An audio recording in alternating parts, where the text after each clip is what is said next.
बांग्लादेश में एक बार फिर से तख्ता पलट होने की सुगबुगाहट और ज्यादा तेज हो गई है। आपको बता दें, इस बीच बांग्लादेश की पूर्व प्रधानमंत्री शेख हसीना ने यूनुस सरकार पर कई गंभीर आरोप लगाए हैं। क्या है पूरा मामला और क्या कहा है शेख हसीना ने, इसकी ज्यादा जानकारी देंगे मेरे सहयोगी नीरज शर्मा। नीरज शर्मा, बताएं क्या है पूरा मामला। देखिए, शेख हसीना जो वहाँ की निर्वासित प्रधानमंत्री रही हैं, बांग्लादेश में जब तख्ता पलट हुआ तो उनको भाग करके वहाँ से जाना पड़ा और फिलहाल उनके बारे में जो जानकारी है कि वो भारत में ही रह रही हैं। उन्होंने अपने फेसबुक पोस्ट में बहुत बड़ा आरोप लगाया है और उनका सीधा आरोप है कि बांग्लादेश की जो यूनुस सरकार है वो अमेरिका के हाथों बिकी हुई है। फेसबुक पोस्ट में उन्होंने गंभीर आरोप लगाते हुए कहा है कि बांग्लादेश को बेचा जा रहा है अमेरिका के हाथों। इतना ही नहीं, उन्होंने आरोप लगाया मुस्कान की जो यूनुस सरकार है उसने आतंकियों के साथ मिलकर के सत्ता पर कब्जा किया।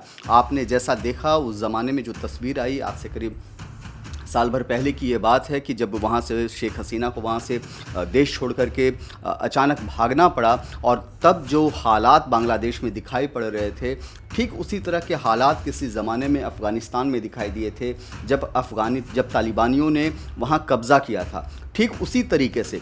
और तालिबान कौन थे, हम सब लोग जानते हैं कि तालिबान भी एक आतंकी संगठन था और जिसने किस तरीके से वहाँ के हामिद करज़ई की जो सरकार थी उसको हटाया। ठीक कुछ उसी अंदाज में, उसी तरीके से मोहम्मद यूनुस की जो सरकार बनी, अंतरिम सरकार है, वो सत्ता में आई और शेख हसीना को वहाँ से देश छोड़ करके जाना पड़ा। उस ज़माने में हमने देखा कि जो शेख हसीना के जो फादर थे उनकी मूर्तियों को तोड़ा गया वहाँ पर, और ऐसे लोगों की मूर्तियों को तोड़ा गया, ऐसे लोगों को चरित्र को ख़त्म किया गया जिन लोगों ने बांग्लादेश की आज़ादी में अपनी अहम योगदान दिया था।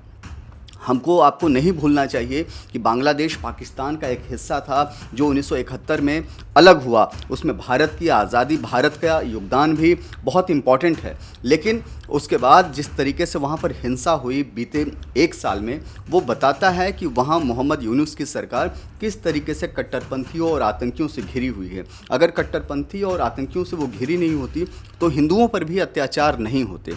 जो बांग्लादेश शांति के लिए जाना जाता था, भारत के साथ टाई अप के लिए जाना जाता था, कभी कोई आंतरिक गतिरोध उस तरीके का नज़र नहीं आया। लेकिन जब से मोहम्मद यूनुस की सरकार आई तब से भारत के साथ न केवल टकराव है बल्कि शेख हसीना को भागना पड़ा। और शेख हसीना ने जो कुछ भी कहा वो कहीं ना कहीं निजी तौर पर भी मैं मानता हूँ कि वो 100% सच है। जी, अभी जैसे जितनी खबरें सामने आ रही है कि हो सकता है वहाँ पे यूनुस सरकार को अपना तख्ता छोड़ना पड़े, अपना ताज छोड़ना पड़े, इस्तीफ़ा देने की नौबत आ सकती है। ऐसे वक्त पे शेख हसीना का ये आरोप लगना, ये बयान सामने आना, क्या मायने हैं इसके?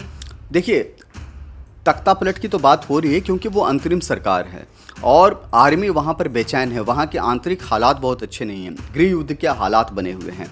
और शेख हसीना ने जो अपने फेसबुक पोस्ट में 2-3 बातें जो कही है बहुत इंपॉर्टेंट तरीके की, उसमें एक कहा गया कि अमेरिका के हाथों वो खेल रहे हैं, आतंकियों के सहारे वो सत्ता पर काबिज हुए हैं। एक और बड़ी बात कही जा रही है मुस्कान, कि बांग्लादेश की जो जेल है वो खाली हो गए हैं। इसका मतलब साफ है कि जेल खाली होने का मतलब ये है कि वहाँ ऐसा नहीं कि अपराध की घटनाएं कम हो गई, बेसिकली अपराधी ही सरकार में हैं और अपराधी ही सरकार चला रहे हैं, आतंकी ही सरकार चला रहे हैं, इसलिए वहाँ की जेलें खाली हो गई हैं।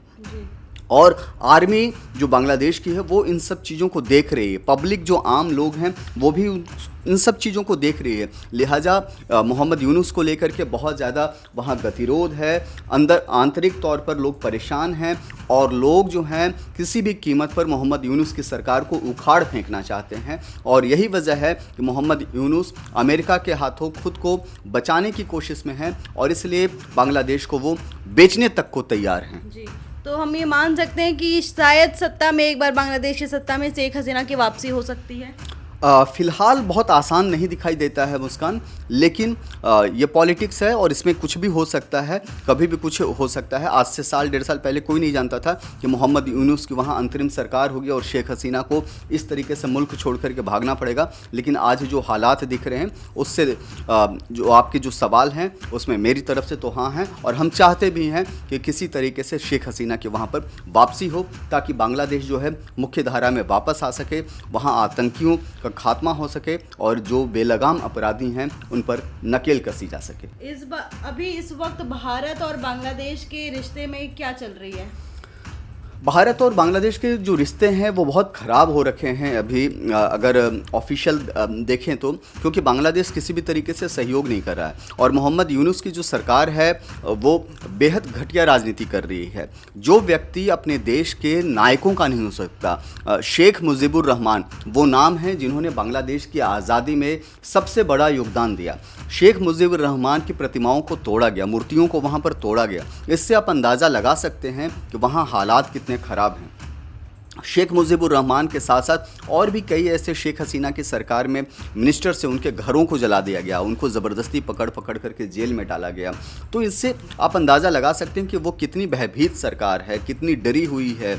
और जहाँ तक भारत के साथ उसका सवाल है, तो चूँकि शेख हसीना जब प्रधानमंत्री थी बांग्लादेश की, तब भारत के साथ रिश्ते बहुत अच्छे थे और मोहम्मद यूनुस को इस बात का हमेशा खतरा रहता है और डर लगा रहता है कि अगर दोबारा से भारत ने सपोर्ट किया किसी भी तरीके से शेख हसीना को, तो उनकी गद्दी जो है वो हिल जाएगी, तबाह हो जाएगी। लिहाजा वो भारत के साथ कभी भी संयम बरत करके या साथ चलने के पक्ष में नहीं है। जी बहुत बहुत धन्यवाद नीरज जी आपका।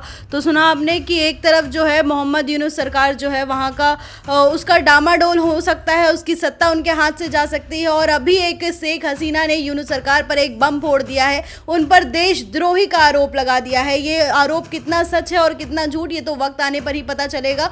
फिलहाल हमारी नज़र जो है इस खबर पर बनी हुई है। आप भी देखते रहे ONOG न्यूज़। धन्यवाद।